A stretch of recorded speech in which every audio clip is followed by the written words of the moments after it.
Hello and welcome to my presentation. This will be on Governing the Machine, which is a book published in October 2025 by three authors. We have Ray Porter, we have Dr. Paul Donga, and Miriam Vogel. And the premise of this book is let's identify the AI trust gap and let's work to close it. So what is the AI trust gap?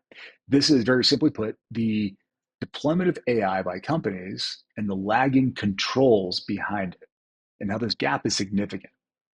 And because we have this gap, there is naturally some distrust, both felt inside the company by the employees and management, and externally by customers.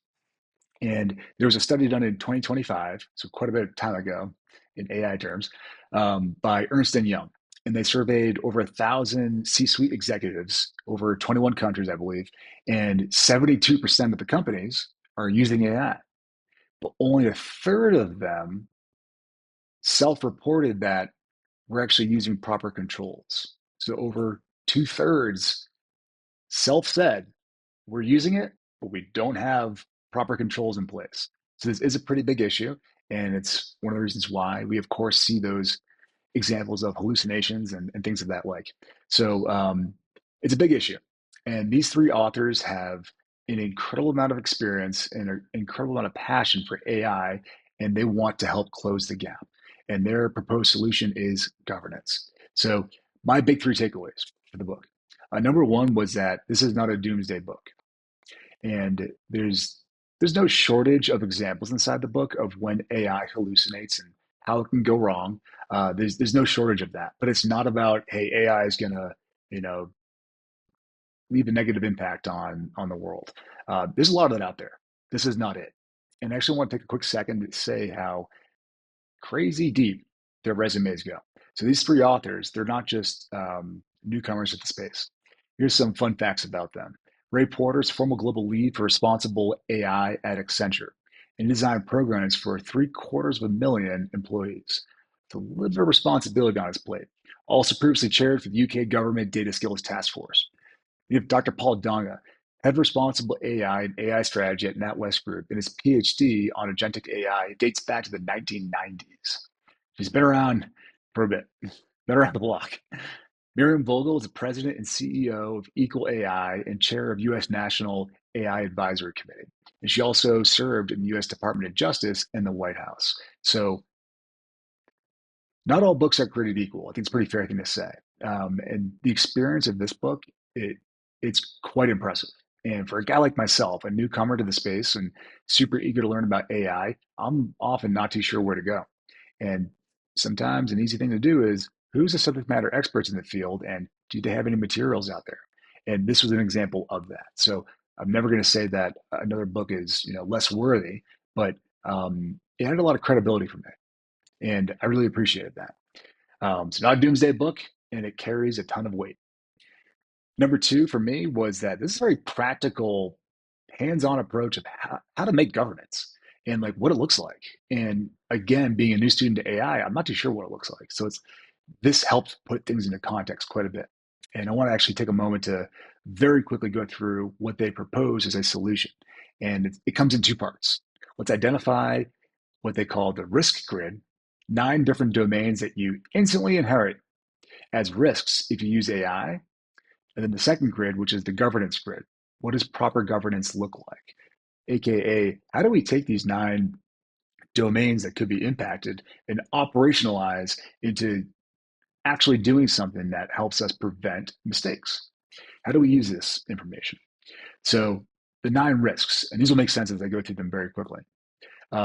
Accuracy and reliability, fairness and bias, interpretability and explainability, accountability, privacy, security, IP and confidentiality, workforce, as in what is going to happen to our employees, what's the impact on them, and then environment and sustainability. And again, these are the 9 different categories that will be impacted if you use AI as a company, very generally speaking. Now, with that in mind, the governance grid. What's a proper governance system look like? What's the program look like? How do we operationalize these things? There's 5 different pillars. Pillar number 1 is principles and policies. The takeaway here is it must come down to a technical standard. It can't be a line on the company website that says, We practice responsible AI. That's the right intent, but that does absolutely nothing for anybody. There's no standard that gets impacted by that. So it must be a testable technical standard through our policies and practices. Number two is accountability structure. There must be somebody that we can point to that said, this is the person that we have designated for when things go wrong. And that's the big difference between risk management and governance is accountability. At least it was for me in my interpretation, where you have risk management, which is very deterministic. We know what the outcomes may be, the bad situations, and here's what we do to prevent them or to deal with them. It's kind of one of those things you can create, put a lot of time into it, but create, then put aside, fire and forget.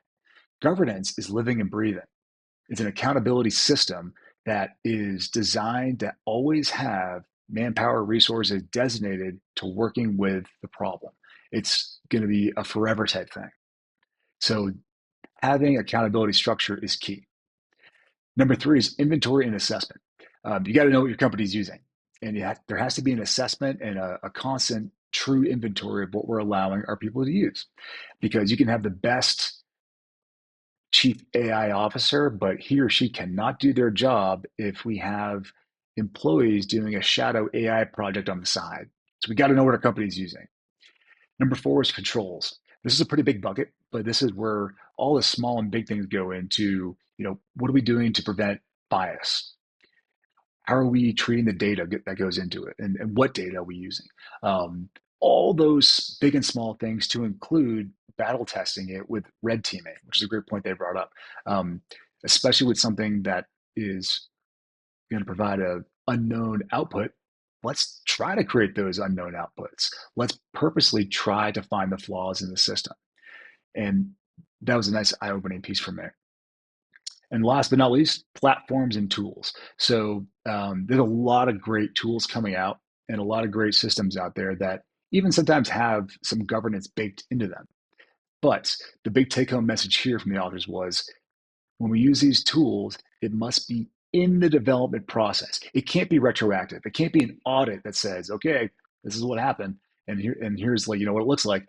That's great. It's better than nothing. But these tools must be used in the process as it's a living and breathing growth um, versus just afterwards. So went through that pretty quick, but that's their proposed solution. Let's be aware of what the risks are, and let's be aware of what it looks like to build a proper governance system.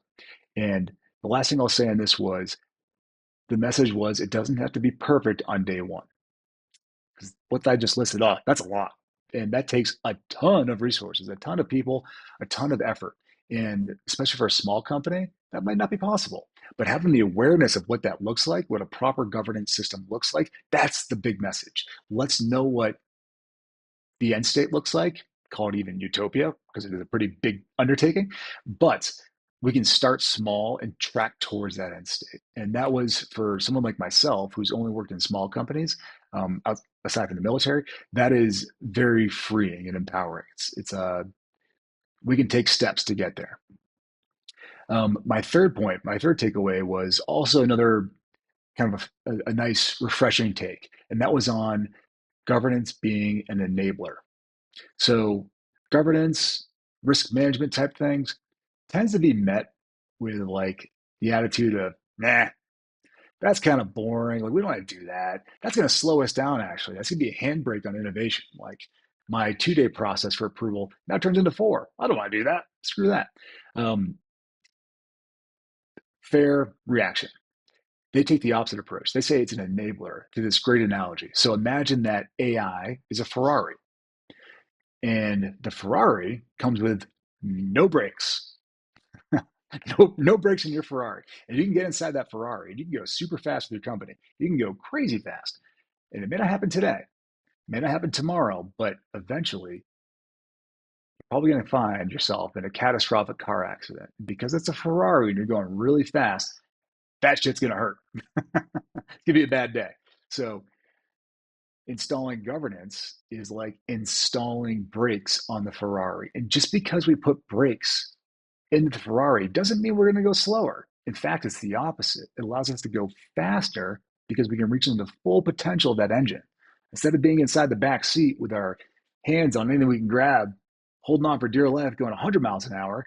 We can safely go 200 miles an hour safely and brake when we need to. So it was a refreshing take on how this is enabling us to reach into the depths of the full capabilities of the current AI and what AI will bring in the future. And I really appreciate that.